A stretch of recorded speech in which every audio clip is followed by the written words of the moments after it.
Good morning from Mission Control Houston here in the Artemis Flight Control Room at the Johnson Space Center. We are coming to you live with our 24/7 continuous coverage of the Artemis II mission. At a mission elapsed time of 6 days, 14 hours, 51 minutes and counting, I have here beside me Andre Douglas, NASA astronaut, and also Capcom, Artemis II crew backup member. You have several job titles. Yes, I do. It's quite an honor. Yeah, I'm sure it is. Can you tell us a little bit? You've been kind of a jack of all trades for this mission. Tell us, I saw you closeout crew. I've been seeing you here on console. You've trained with the crew. Tell us what you've been up to over the course of the mission. Yeah, so primary job has been Artemis II backup crew. It's been really fun. We do all the different systems training. We do all the different module and everything training. It's great. So, some of the things we do is go out to the field and we do geology, and it's actually been a lot of fun going out to Iceland and just experiencing the beauty of the country and learning about rocks. And so that's been amazing. In addition to that, the closeout crew job has been awesome. We work with the Exploration Ground Systems group, and the whole purpose of closeout crew is to make sure we close the module out, to make sure that we can rescue the crew, to make sure we understand the emergency escape baskets, all of that stuff. It's been exciting. And in addition to that, working on Capcom console, trying to understand what's going on here in MCC, and making sure we interact with all the different disciplines and great things that we do. So it's been awesome. And I'll tie this back to the science. One of the things that's very cool about what we're doing is, for the moon and collecting observations, there is the lunar reconnaissance orbiter that takes pictures Right. around the moon, right? And when we get that, it's a string of images that's going on the longitude, slowly rotating about the axis, and we can't see necessarily that overall view of the moon Full shot, 3D, yeah. right? So now we have a flyby with humans that can get and really use their own minds to figure out what angles are great and when to zoom in, when to not. And we can combine the data from LRO, the orbiter, and now these photos, and now we have this much more complete picture. So just extrapolate that concept out to what would Mars be like, and even the base. When you have these different views, you really get an understanding of perspective. Because one of the things on the moon that the crew talked about was, man, looking at this from a 3D perspective, it really pops out. And you see that at Earth when you're on ISS and you're looking at cloud formations, or you're looking at hurricanes. When they're flying by, every 90 minutes, they can kind of see how that's Right. changing at an angle. And that's just something that is really hard to describe. And you also might see phenomenon that it's hard to see from a 2D perspective or a timestamp perspective. So again, with Moon to Mars and being able to put all of these assets together, that's going to give us that just ultimate view, and both spatially and temporally. It's pretty exciting. I'm excited, and I'm excited for what the future holds. This mission, I don't know about you, but for me, it's been phenomenal to see the images coming down, to Yes. see all of the burns, the crew happy, the eclipse glasses. I loved it. Yeah, that was awesome.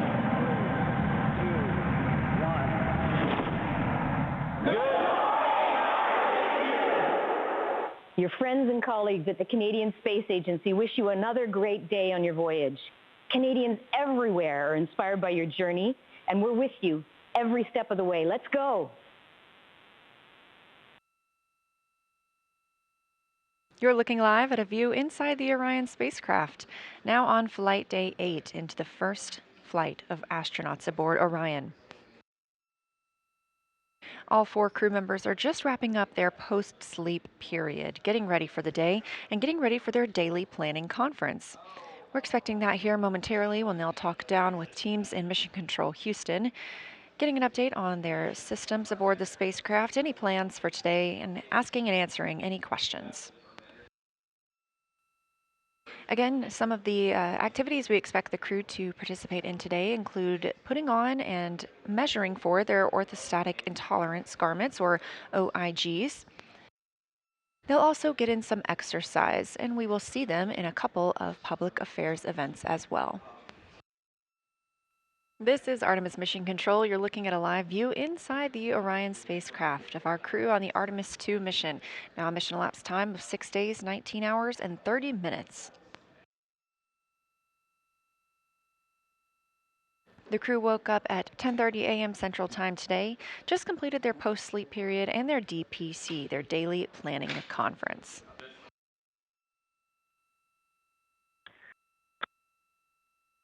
Houston Integrity, the CUD valve is closed. We have a good view out the windows. Our crew camera view is only so-so, and I'm waiting on your go. I will stop recording. Roger, and the saw view is breathtaking.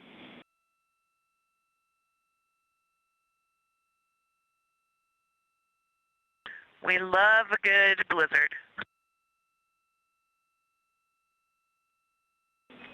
The less said about the snow, the better.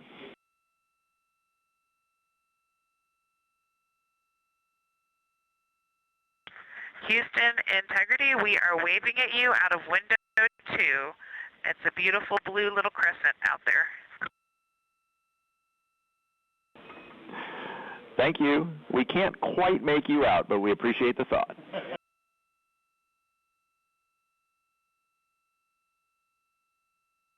We're working on changing that. Thank you, Stan. And while I have you, can we do another dump just for our purposes? Yes, you may. At this time. Please do. Thank you, sir.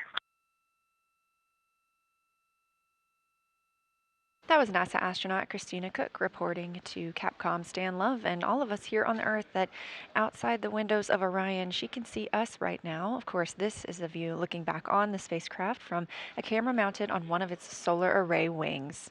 We've been getting beautiful views of both the moon and the Earth, as well as incredible views of life inside the spacecraft. You can find all of those on images.nasa.gov, and make sure you follow NASA and at NASA Artemis on social media to make sure you don't miss a thing. We got so much going on. I feel like we're on the International Space Station right now. This is an awesome day here. Hey, can you confirm this is my final exercise of the mission? It'll just help me with stowage management. Reed, that's correct. Okay, thanks, Dan. And for what it's worth, today's exercise is the last exercise for all crew members. Starting tomorrow, we will not have the time. Integrity Houston for optical comm.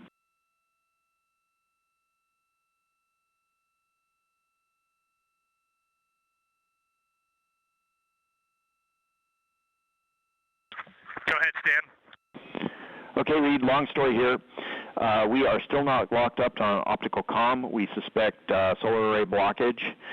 So between exercise sessions, between when you're done and Christina starts, we want to put a 25-degree roll on the vehicle, be about a 1-minute maneuver to an attitude where we think optical comm can see the ground terminal. Now, when we do that roll, we will have only one phased array antenna pointed at Canberra. So if that antenna fails, we'll lose comm, and a string swap will not recover it. So if we lose comm while we're in that attitude, you will have to maneuver the vehicle back to the bias tail to sun, where a second antenna will be available. And I have a procedure number and some check MCC numbers when you're ready to copy.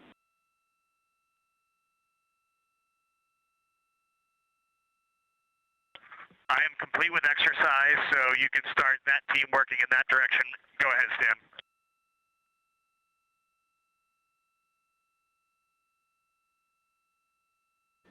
You can see some of those maneuvers happening right now. Again, targeting to sync up with OPCOM, the optical communications. This is a live view from the spacecraft looking at the service module. This video coming from a camera mounted on the tip of Orion's solar array wing. There are 4 solar arrays. Each solar array could panel 2 3-bedroom homes.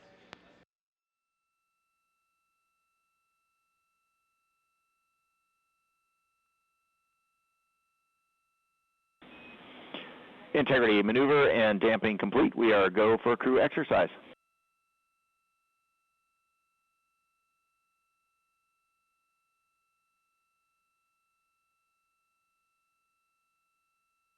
All right, we copy. Thanks, Dan. The flywheel team, this is a great device. We really enjoyed it in this small cabin. It's perfect, and it gave us a lot of good opportunity to get our heart rate up and also get some great resistance exercise. So we just wanted to shout out a nice thank you. Here we go.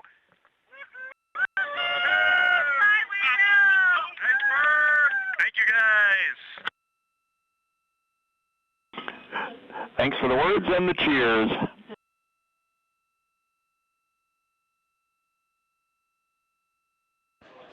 That was Commander Reed Wiseman calling down that they have finished exercise for the mission, and that's worth celebrating. Integrity Houston, no action on the enabled caution. That's part of our cabin repress. It should clear on its own soon.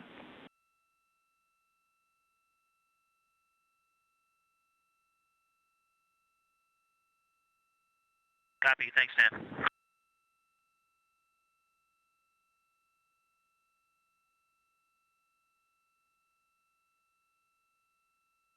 NASA astronaut and capsule communicator Stan Love calling to the crew aboard the Orion spacecraft.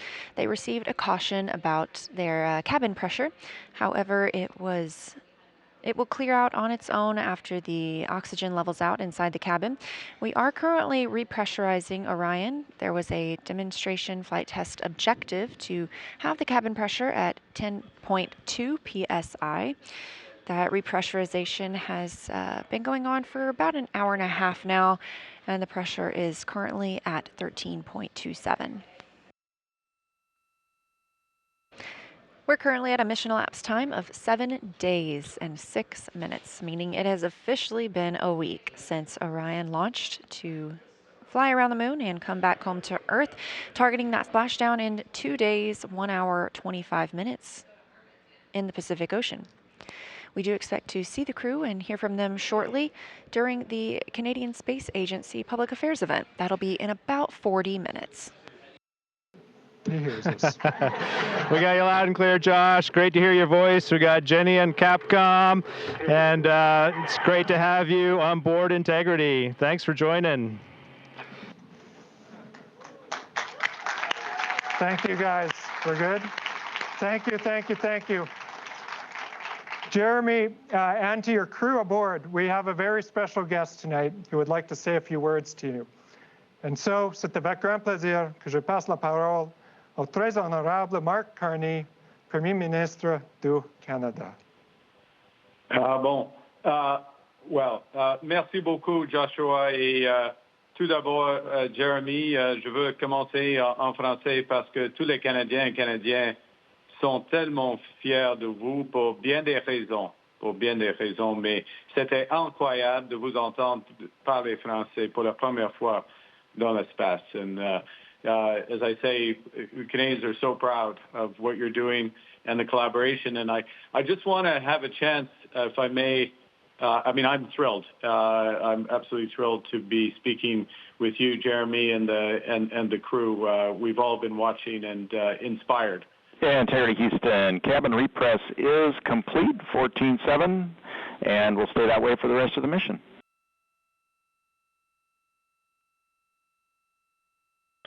Stan, we definitely appreciate that, and you should probably just carry a note forward for future Artemis missions. If you do a large repress like that, there are certain things, such as CCUs, that collapse pretty significantly during that, no damage, but there are some things we probably would want to vent along the way as we come back in pressure. Received loud and clear, Reed. We'll take that note.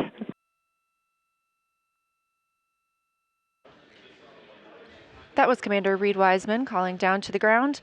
We did conduct the cabin repressurization today.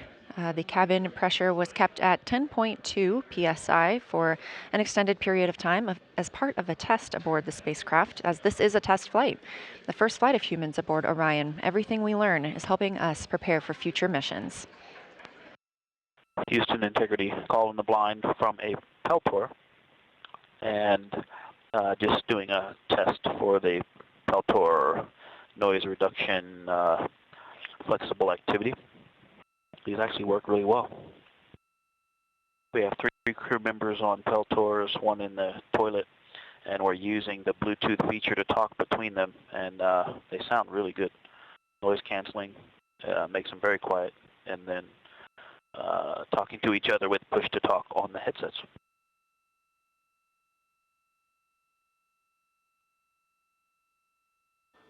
This is Artemis Mission Control in Houston, Texas. You just heard NASA astronaut Victor Glover call down From the Orion spacecraft, you can see a live view of that Orion spacecraft. He noted that he was making a call in the blind, which means that he knows that the team here cannot respond to that call because we are currently in a forward link loss of signal.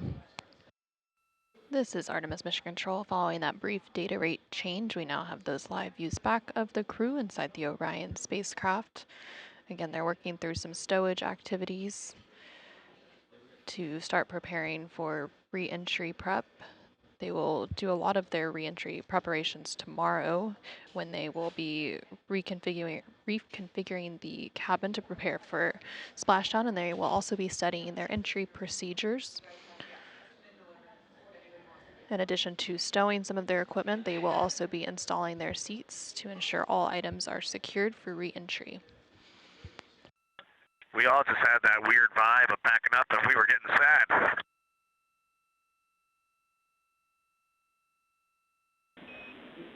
Oh, we feel it too, but we'll be happy to have you back.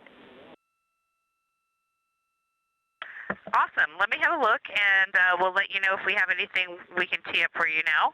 Otherwise, we'll wait for it as scheduled.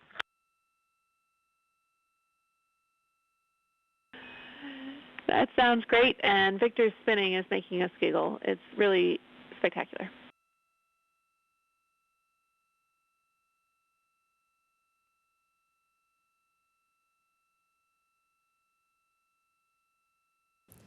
Integrity, this is NASA PAO Courtney Beasley. How do you hear me?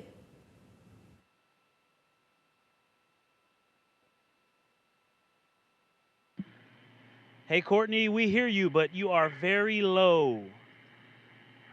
Okay, I will try to talk a little bit louder. Reed, Victor, Christina, and Jeremy, it's great to see you today. We have a room filled with media eager to talk Courtney, to you. we have you loud and clear. And Wonderful. We have a room full of media ready to talk to you today, and we also have them on our phone bridge. We have a limited amount of time, so we're going to go ahead and hop straight into questions. We'll start here in the room with Marcia Dunn. Go ahead. Marcia Dunn, Associated Press for you, Reed.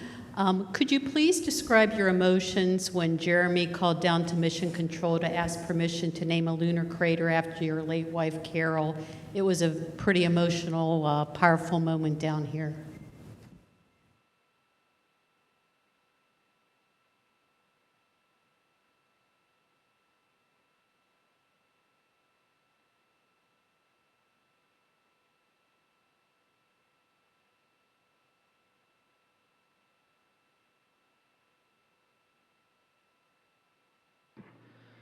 Marcia, it was a powerful moment up here as well. My crewmates approached me when we were at Kennedy in quarantine, and they said, "Hey, the three of them had talked, and they would like to do this," and that was an emotional moment for me.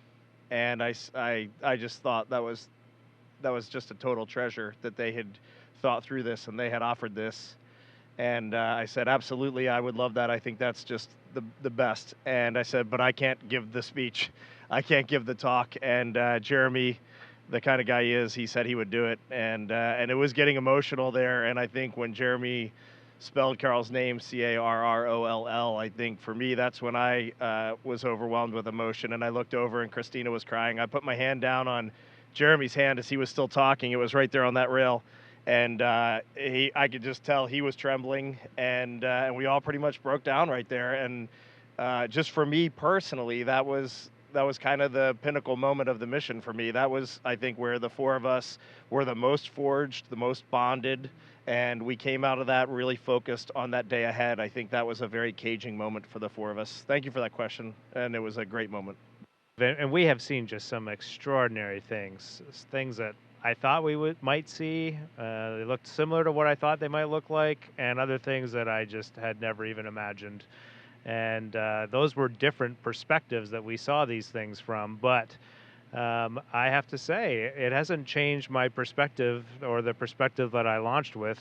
The perspective I launched with was that we live on a fragile planet in the vacuum, in the void of space. We know this from science. We're very fortunate to live on planet Earth. And the other perspective that I've sort of learned from others through life is that our purpose on the planet as humans is to find joy, to find the joy in lifting each other up by creating solutions together instead of destroying. And when you see it from out here, it doesn't change it. It just absolutely reaffirms that. Houston, integrity for a quick, kind of a PAO item, but more of a item for the folks in the control room there. Go ahead.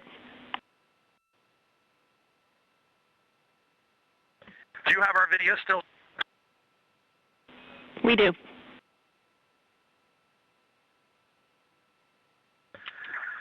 I'm not sure if it made it in the handover, but this morning we were asked to go unpack a very special item, and we just wanted to we wanted to share it in that PO event. We just didn't get an opportunity to do so. So we're going to share with you all because we need to share this. Like this has to be shared, right?